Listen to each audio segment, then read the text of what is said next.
coming at you and everything sounds amazing. Every And you come out strategy, shiny. right? Every strategy that you're told about, you're like, I must do that. And you leave overwhelmed because there's no way you can do all the things. It's easier to go towards the new, the flashy, and the more exciting thing rather than doing the hard and consistent thing and see the slow growth happening. It's one of the worst feelings when you're on a call with a client and you know that you need to challenge them, but you feel a little bit incongruent. And my own feedback every time I get in, I'm like, why didn't I challenge a client there? Was there one of my own personal stuff in the process? And that always pushes me down. Okay, if I'm going to challenge somebody there, I better be challenging myself. Again, not perfection, but I'm on that same journey, similar journey. What's up, Coaches Nation? Excited for another amazing episode of the Coach's Journey podcast. And we have some super fun stuff to talk about today. And we're going to celebrate. Let's celebrate first. And you're asking, what are we celebrating? We just hosted the Coaching Mastery community, and Faisal and Daniel and myself, who are all here co-hosting today. We just launched or had our first in-person mastermind that we held for our community. And it was amazing. It was in North Hollywood this past weekend. And it was amazing. Actually, it wasn't this past weekend, or was it? I don't know. Time has gone so fast. But what we're going to do today, if you have ever ran a live event, a live coaching event, or something to that effect, if you've ever done that, you know there's a lot of work that goes into it. And there's always opportunities for improvement for next time. So today, you are going to get to benefit from all of the insights that we gleaned from hosting it ourselves. What went well? What can we do different? What will we do different next time? So stay tuned, because you're going to get our download of our brain of what happened. And we haven't talked about it yet. No, we have not. Well, we did a little bit of talking about it afterwards, but not in this way. So you're going to get this raw, live, and we'll see how many times we disagree with each other on this episode. Yeah. This is going to be like honey. It's like the raw unfiltered is the best kind. Absolutely. Yeah. Absolutely. So part of it is the event, but I also at least had in my mind to talk about what are the things that we're noticing with coaches, what are the things that we're realizing about ourselves as we're building our businesses. So our own lessons, because we ended up attending an event for coaches afterwards as well. So we'll kind of bring everything together, because ultimately the point of the event was to serve coaches. And Yes. what did we serve them with? What did we realize? What do coaches need to be aware of? So you understand, like, okay, these are the things to pay attention to. I love that. I love that. So there's lots of different layers that we're going to dive into today. So take away whatever layers you need right now, and apply them to your lives, and give us feedback too about, like, oh, I hadn't thought about that, or that's really good information. Why don't we start with what's happening with coaches really briefly, and then it'll set the stage for what we did in the workshop. Perfect. Let's start there. Who wants to start? Faisal, you want to kind of share your perspective on kind of what's going on with coaches in general right now? So, and I actually shared this with one of our team members too today. One of the assumptions that I've had with coaches, which was a wrong assumption, I would say, up until now. And this has been very interesting. A lot of the work that I do with my clients who are on the investor side, and why I didn't think of it that way, I don't know, but I'll just share whatever thoughts come up. But a lot of the work that I do with investors, one of the first things that I do as they come into my program, and these are entrepreneurs, investors, people who are trying to create a new path forward, I do quite a bit of work to get them become very clear long-term. I get them to think about their identity, their vision. I get them to become a little bit strategic, and understand how they can communicate who they are, what they need to do, while I'm taking them through the coaching process. And they do that process multiple times throughout the year. One of the assumptions that I've had is that coaches have done this work.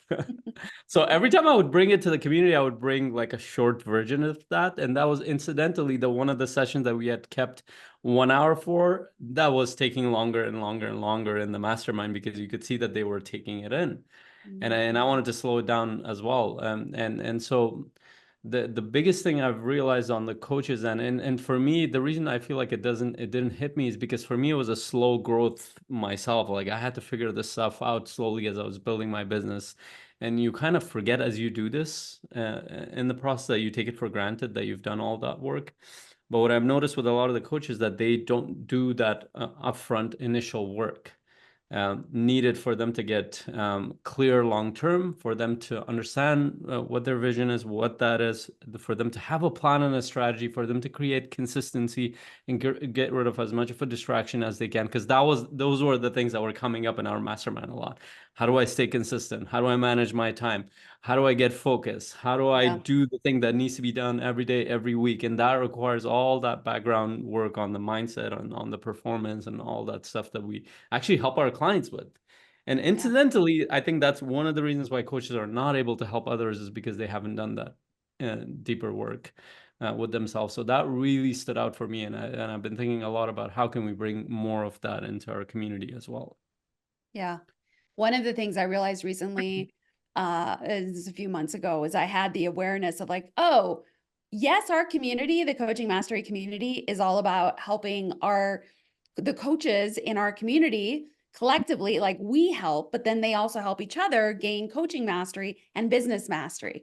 And I was thinking about that one day and just kind of processing things. And I was like, actually, we probably facilitate more personal development than we do anything else. Or maybe that should be something, I was just thinking at the time, maybe that's something that we should focus on more. Because I don't think, even myself, I'm going to use myself as a coach.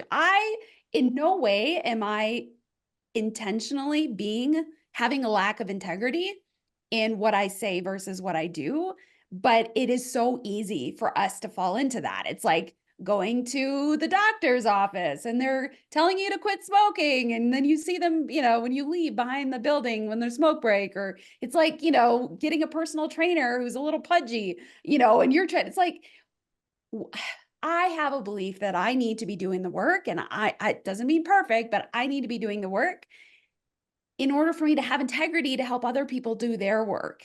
And so what I'm hearing you say, Faisal, is how I'm interpreting that is we can step up as coaches to make sure that we are doing our own foundational work personally and as it affects our business, to make sure that we can have the most impact that we possibly can. Yeah, I love that. Also mentioned now that you mentioned that, so one of the reasons why I was pushed in this way and I'm consistently growing, and none of this stuff means that we're perfect or we've done all the work. There's like, that's an ongoing journey, but just the setting the foundation is really important. One of the reasons why I've been pushed this way is because of my clients, to be honest. I don't want to have to it's one of the worst feelings when you're on a call with a client and you know that you need to challenge them, but you feel a little bit incongruent. And my own feedback every time I get it, I'm like, why didn't I challenge the client there? Was there one of my own personal stuff in the process? And that always pushes me to, okay, if I'm going to challenge somebody there, I better be challenging myself. Again, not perfection, but I'm on that same journey, similar journey. Sorry, Daniel, go ahead. No, that's fine. I love what you guys are saying because I can put it together. And the thing that I'm seeing with coaches, which is coaches are just as overwhelmed as the rest of us. I mean, everything is just accelerating, and specifically in coaching and areas where you need to educate yourself and develop your business, there's so much information out there. There's way too much information. And there's like a billion marketing methods that they all work in different contexts and different circumstances. But if you try them all at the same time, none of them are going to work. And there's all these programs and courses and things that that can be helpful or effective at any given stage. But how do you know which stage you're at and which one's going to be helpful? And a lot of it is like the overwhelm is preventing you from also taking advantage of those things that you're buying. And I've seen lots of people buy stuff that does not work for them. I remember last year I spoke to somebody who was like really working hard in their mind and building their coaching business, and we had multiple conversations. And they invested in a high ticket program, and I came back and saw them again this year at the coaching summit. And they told me, I said, how's it going with that program? Because I told them, I hope it works for you. And if it doesn't, for any reason, just come back and talk to me. They said, well, it's not really going that well.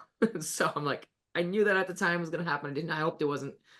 But now they recognize the need to join our community and really just like on a daily basis, put the reps in instead of relying on some other program, I think. So that's the kind of thing I'm seeing with coaches is like they're all overwhelmed and they don't know exactly how they're going to show up in their business.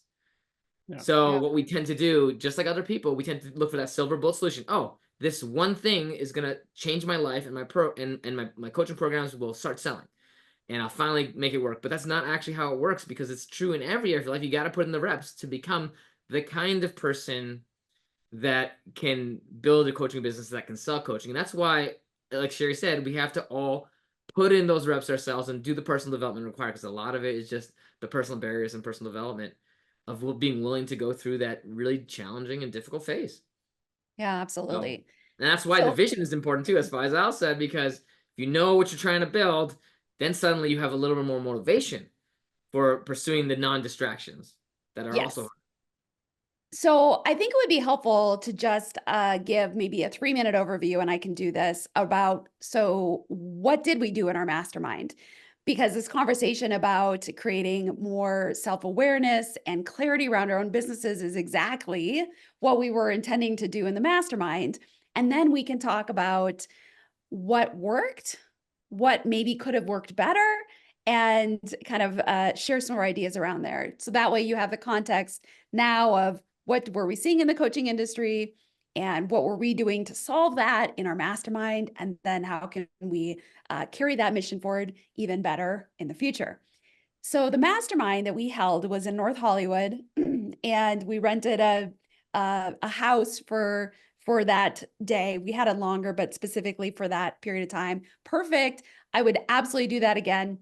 Being able to have private space that you don't have to worry about anybody else coming in and out, I think is critical for being able to set the stage for a very intimate type of environment where people can cry. And I was one of those. I was not the only one, and there was men crying, which I was so excited about. Good cry, the good cry, not the bad, not the crying because like something's wrong. It was like an awareness cry. But so we set this, so we had it in this private house. We had the thing catered, so we didn't have to leave, and we were just able to completely devote the day to it. We started at 10 a.m. Folks started to show up at 9, and there was a little bit of opportunity to kind of mingle and just kind of get settled in. We started at 10. Our intention was to end at 5. So we had like 7 hours of like hardcore, wrestling with what's going on. We started the mastermind with Faisal, who does a lot of work with visioning. And so that was kind of the main thing, the main kind of task we started with was think about where you want your life. What does your life look like in the future?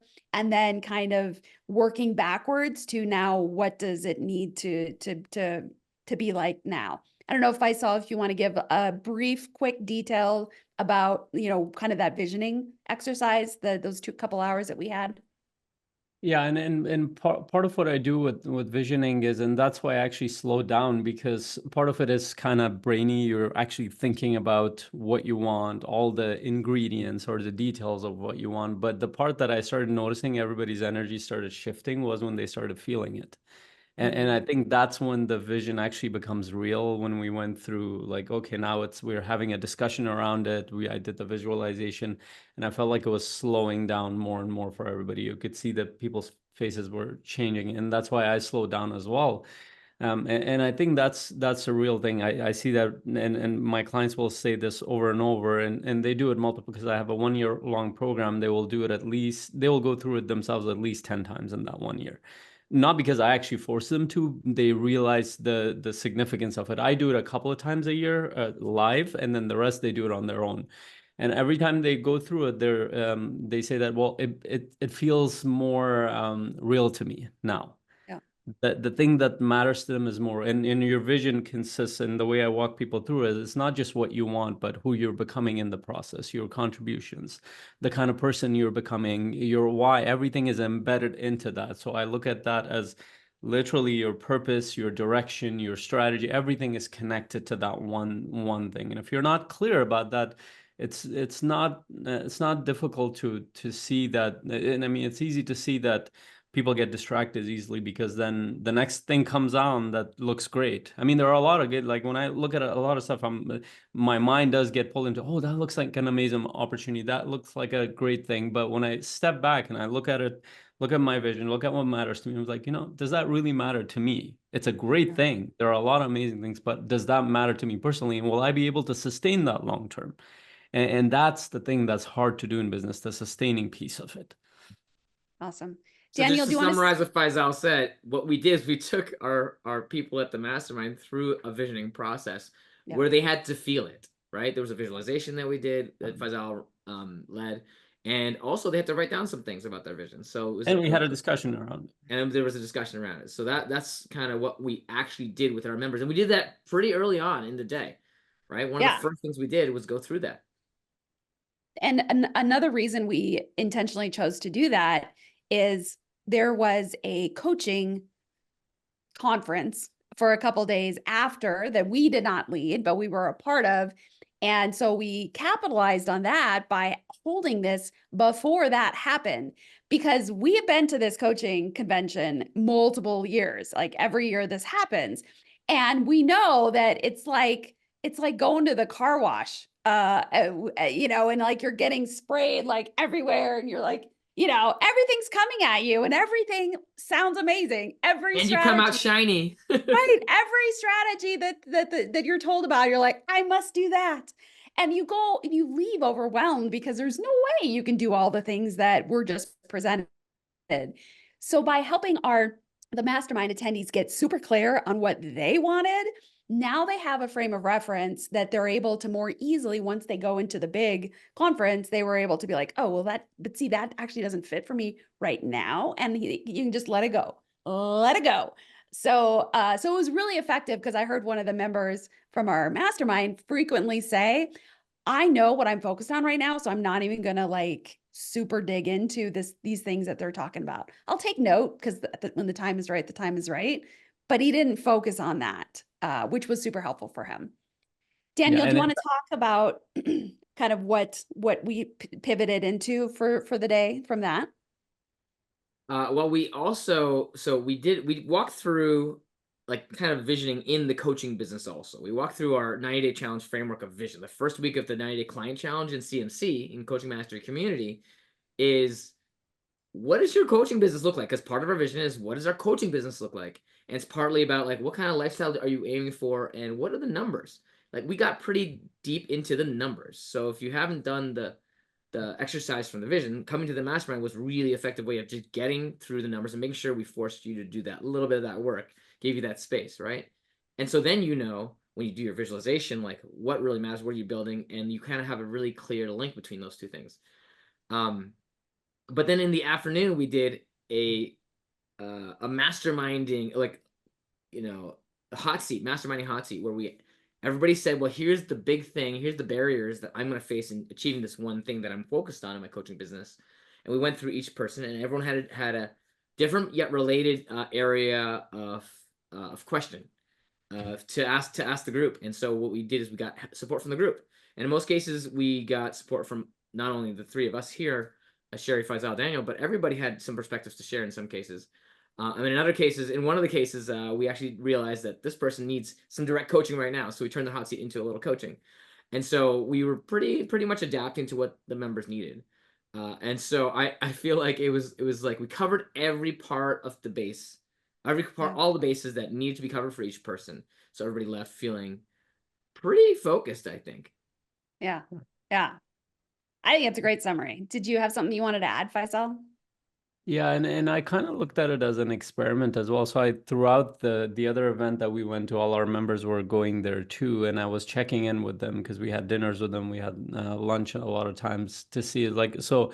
And one of our aims was to give them a filters, because they're going to this buffet of marketing and sales and all sorts of cool. And like Brennan does an incredible job of making it seem so simple and easy, and that's his job as a trainer.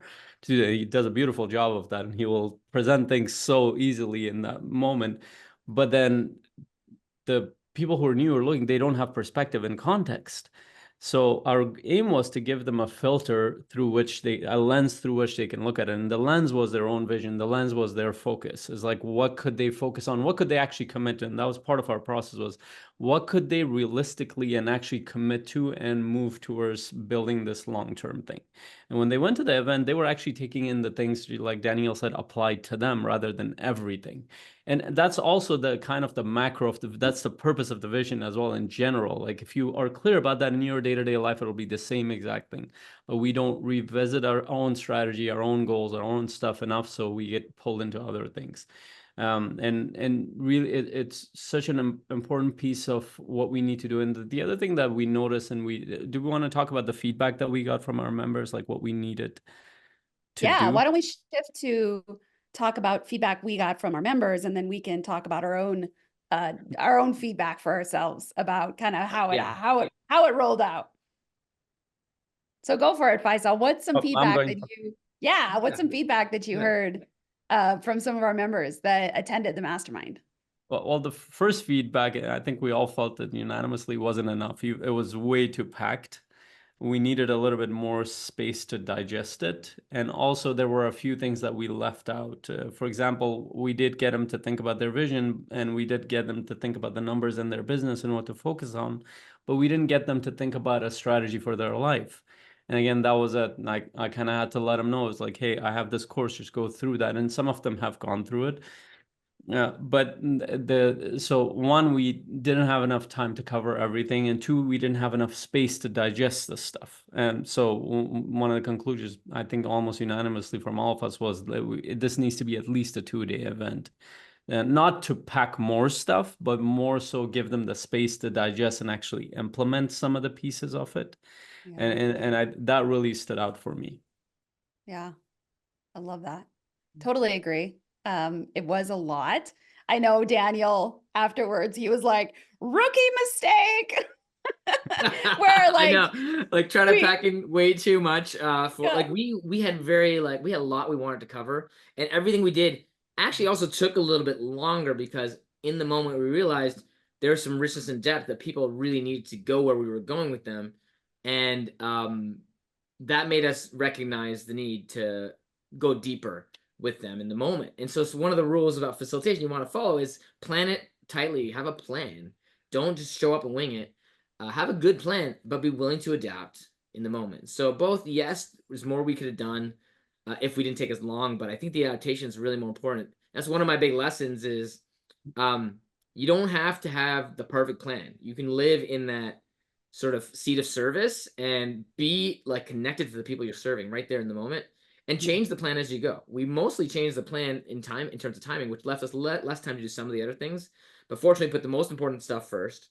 And we did get really deep with people to allow them to achieve what they really wanted. And one of the things we did at the beginning was set intentions. So I think everybody's intention was served during the thing. So as long as you're adapting to those in front of you and making sure they get what they need, that's actually more important than your plan. So like in a sense, one of the rookie mistakes is try to put in too much because you know you're not going to get to it all because you know you need to adapt. In some cases, you might be able to adapt within the time allotted. But in this case, no. And I kind of had the feeling we're thinking too much, but thinking of putting a little too much in there. But I think it was still a good plan because what we were able to do, everybody wanted to stay longer and go through some more of the things that we had planned. So we did that. I think it was an extra hour we put on at the end for everybody. Because one of the things we were doing is staying in the seat of service. We just wanted to stay there for everybody, and then when we went to dinner, it was just like we're continued to stay in that space of service. So I think it's not a rookie mistake to be in service, the rookie mistake is really thinking we could get all of it in exactly the time we had planned, and it's fine not to, Agreed. And I love that we did intentions at the very beginning. We shared our members who were attending shared their intentions for the day, which gave us information on how we can best choreograph ourselves and our content to meet their needs. And then we also shared our intentions with them, which, universally for the three of us, it was to serve. We each had our own little spin on it, but we were there to serve. And so by keeping their intentions and their desires of what they needed in mind and our desire to serve, that was a win-win. And really we were able to be flexible and flow within that framework. Yeah, I agree. So Sherry, Faisal, why don't you share one of your personal lessons from the master? Maybe Faisal, I'll go first. What was one of your lessons from the mastermind workshop that we did? The workshop that we did, or the event as well. I would say the workshop, but with what we're Workshop. talking about. My lessons for the workshop. Why don't I come around? Because I thought of the Okay. summit more than our own workshop. Okay. Because I Sherry. directed it more towards others. Yeah. So to me, this was really hilarious as I thought about it. So I was in charge. Part of my role in the mastermind was being in charge of the hot seats. So I have gotten some training on how to do true like masterminding.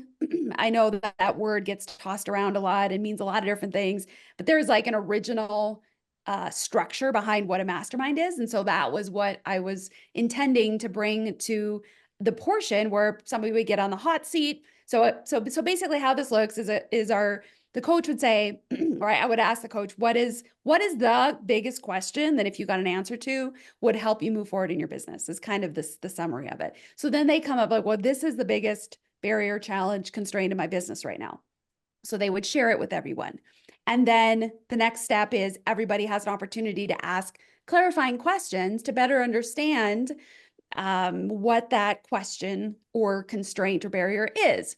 And then the third step is where everybody that's listening or the other attendees gets to provide feedback. Say, hey, I've had a struggle similar. This is what's been helpful for me. Or did you think about this? They can provide feedback.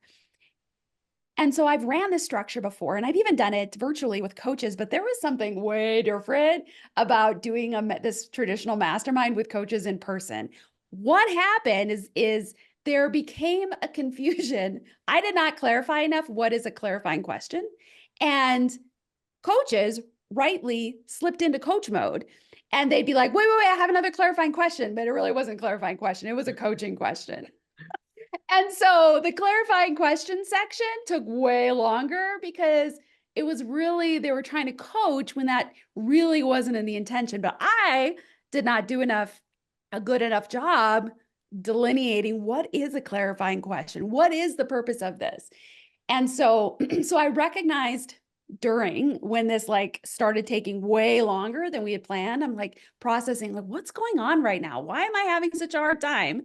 Two things to do different next time. One is to clarify what is a clarifying question versus a coaching question. And the second thing that I needed to do, or I will do different next time, is have everybody go in order and then you're done. Because what it was more like popcorn. Like I would, I might say something like, here's my feedback.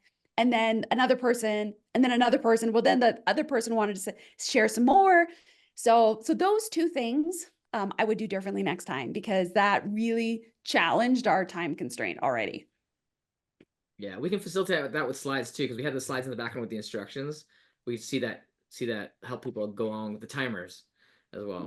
Yeah, we had the instructions of like, these are the different categories of what we're supposed to do, but having a timer was part of our problem solving. I'm like, oh, if we had a timer and so everybody was on board, that would have been helpful too. So that was for me, because that was my primary role in the afternoon. I was like, that I know how to do things differently next time. So hopefully that was valuable for you if you as you're kind of thinking about your own events or what you might do in the future. Good one, All Sherry. right, Faisal, are you ready? Yeah, you ready? Yeah, so I wasn't clear what kind of, so this was around the facilitation piece of it.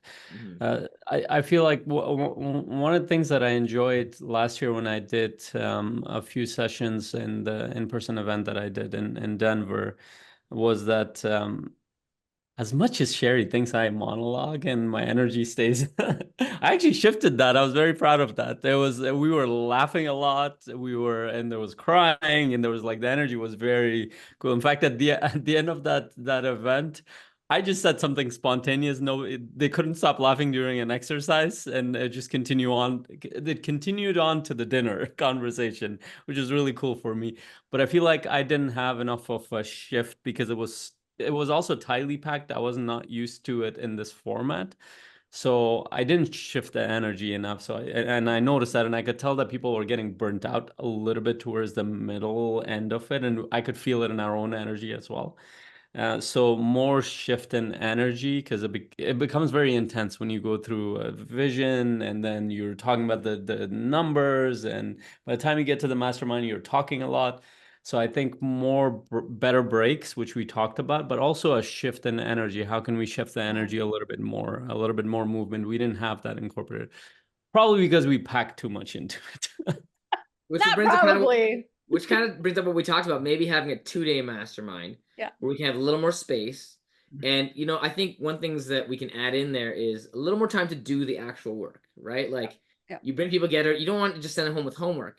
You want to actually have them move it forward in the day that they're there, right? That's really the benefit of a workshop. And they did some of that.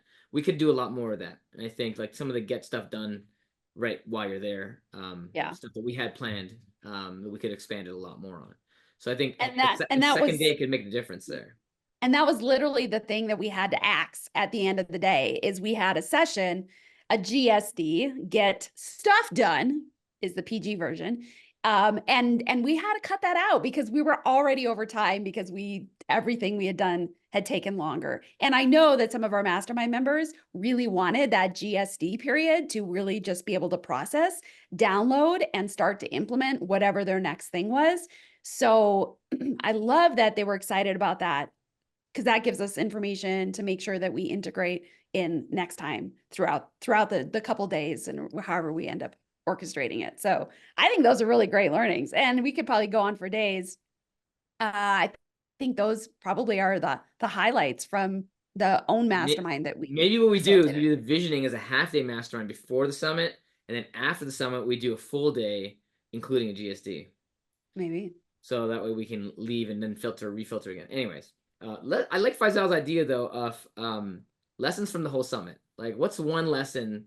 So we went down to Brendan Burchard's coaching summit, which is, I always say, almost mandatory personal development for coaches every year. If you're thinking of going to one event, that's my one event that I go to every year, and I do it not only for this reason, but primarily for my coaching professional development.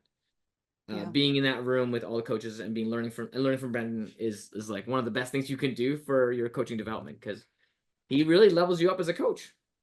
He shows you the way, just like he does in coaching training. So I think that's a really powerful event, but I know we all go there for the same reason, among other reasons. And so why don't we talk about one lesson from the summit? Because that's what Faisal wanted to talk about. Yeah, you want to kick us off? Okay. Yeah. I'm a little slow today, apparently. So I'd say my personal lesson as I was going through it, it was more of a confirmation of what I've been doing, and it's been very interesting. So the past year, almost a year, a little bit longer maybe, I've been working with my business coach. I've been working with a marketing coach. I've been working with a team member on the sales side. We've been trying to develop a system to bring in more leads. More leads. Yes, I'm going to be brief. I'm getting messages to be brief. In case you guys are wondering why we're laughing. So I'm hiring all these people, and I'm investing back into my business because I'm in a place where I can grow more, and I'm reinvesting that energy, resources, time. But even with that, like with all the support that I have, and with all the things that I'm doing, it's so easy to get distracted. And the confirmation that I got, especially when Natalie Ellis was there, and also Brendan reaffirmed some of this stuff too, is that make one system work, one funnel work. And almost throughout the year, I've had these from some really well-meaning good coaches and mentors. The recommendation has been, oh, why don't you shift to this one? Why don't you shift to this other thing? Why don't you shift? And I've had to kind of pull back every time, think about it. I'm like, I've been trying to do this for a long time. Let me refine this system first. If I spend a year or so on this and it doesn't make any progress, then that's different. But I was seeing, even though it was incremental progress, I was seeing progress. I'm like, how can we refine this? And that's also a big thing that I see with any kind of entrepreneur. They will try something for just a couple of months and then it will give up on it. we've done that multiple times in CMC. Is like we'll try something and then a new strategy comes in, and by our own, a lot of times within our own community or by our own mentors and coaches, and we kind of go along with that. But you sometimes have to step back and it's like, no, is this important? And the way I've been trying this is that one, this process feels much more aligned with me. I like it because I feel like I can deliver better here. And it is a little bit harder to get people to convert people, but I'm working on increasing the numbers, and the conversion is increasing on the other side too. So it's working. So my biggest confirmation was that, hey, stick to this thing and just create this one funnel, because once that's set up, if I can get that to, and I don't need a lot, if I can get that to convert 10 a month, that's $1 million business. That's literally $1 million business. It's not that big of a number, and just stick to that consistently. And I actually was able to communicate that to one of my team members, and he's like, "Yeah, oh, let's do it. Let's continue going down this path." And he sees, and it's not just me. We all see incremental growth, but sometimes it's easier to go towards the new, the flashy, and the more exciting thing rather than doing the hard and consistent thing and see the slow growth happening. What I've also seen in the past decade of doing this work is that the slow growth is initial, and all of a sudden there's a point where a compound effect takes over, and then you go up. And that takes a lot of consistent work to get to that point. And I don't know what that point is, but even if it takes a couple of years, I'm okay with that. You know, that's the same lesson I had. I was going to share is like Natalie Ellis talked about this a lot, which is one funnel, one traffic source, one offer. And while that's the important lesson, another important lesson of it is like, keep doing it over and over and over again and refine it as long as you're making progress. And that's the real lesson for me too, especially for CMC, which is simplify your offer and make it really clear, and then just repeat all the ways that people get into that offer. Just do it over and over and over again. Don't try to keep on changing things. Figure it out and do it over and over and over and over again. So that's what we're trying to figure out how to do in CMC. And I think the challenge that Faisal's referring to is simply this: when you try something the first time, whether it works or not, it's way easier to say like, hey, it wasn't as good as my glorious lofty expectations.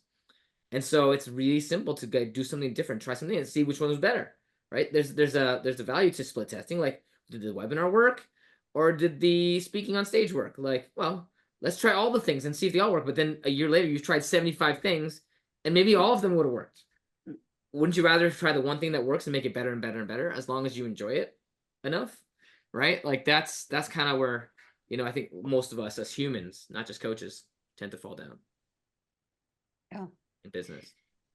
So I would say my greatest learning is similar in that I did get my clarity affirmed in the mastermind we delivered.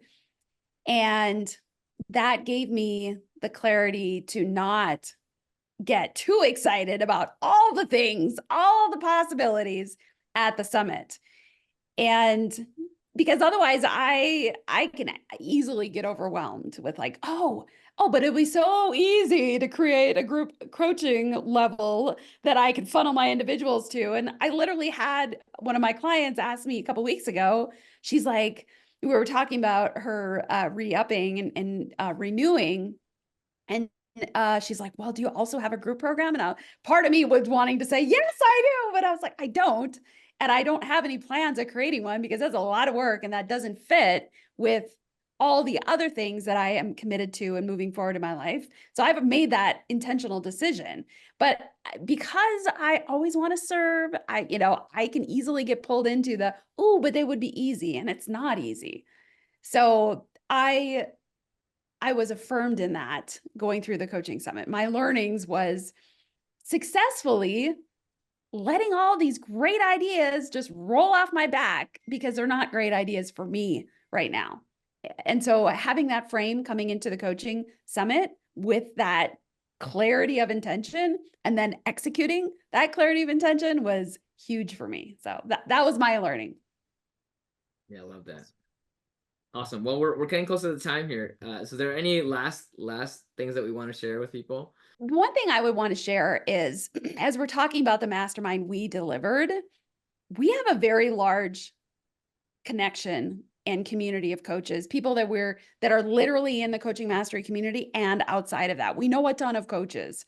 And guess how many people we had as sign up for our coaching summit? Or not coaching summit. We signed up for our coaching mastermind. I can't even get the right words out. We had 6. And so the reason I share that is because a lot of times I think, oh, I'm afraid to start something. I'm afraid to put myself out there because what if I don't have enough people, or what if it's too small, or I'm so embarrassed? Like, we have this mindset. I easily get this mindset of, but what if it's too, like, I want to look great. I want to do great. And so I share this because everybody starts small. Everybody starts probably with fewer people than they would absolutely love to, or that would be their ideal. And that's okay. That's part of the journey. And so if you are afraid of starting and launching something that you feel passionate about, that it fits with your purpose, your mission, your vision, do it. Just do it and continue to iterate and trust the process. It will be what it needs to be when it needs to be that. But right now, this is an opportunity for you to grow. It was an opportunity for us to grow. And I'm very grateful for having done it. Yeah, that was our first in-person workshop we've ever done. Yes. And I would say it's a success because we did it. People showed up. We ran it. Even if one person showed up, we could have really still showed up for that person. 6 Absolutely. people. And you know what? Yeah. That's the first one. We're going to do it again and refine it. We're not going to change and do different things. We're going to continue to do that one event again as part of our offerings. And so I feel very happy that we had the event, that we did a great job, showed up and did the best we could. And I think we had an impact. And it was 6 people signed up. But it's going to be more later. And it doesn't have to be, if you're too embarrassed to start small, you don't start. So I would agree with Sherry. Faisal, any last words before we go? Yeah, I think that's also a quote from Brennan, is that most people are not afraid to go towards their dreams. They're just too afraid to start small. And that by the nature of trying something new, you will start small. That's just you have to go through that to make it to the big, whatever that is for you. And that's been actually a consistent. I've had no people show up to my events. I had one person show up. I had 2 people show up, and I'm okay with that. As long as I'm there to serve, I think that matters a lot. And it's an easier thing to say and to adapt, because in the moment you have to process it. You have to think about it. What did I do wrong? So really think about it. If you're willing to be on this path long term, you will start small, but it will grow as long as you stick to this long term.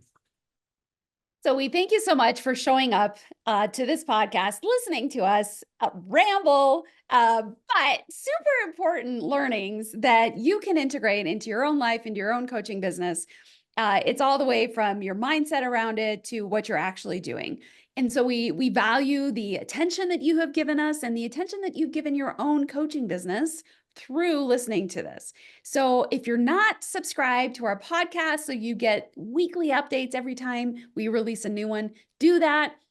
And if you would love to be part of a community of coaches that can help you be held accountable and have fun with and grow with and learn from, go to coachingmasterycommunity.com.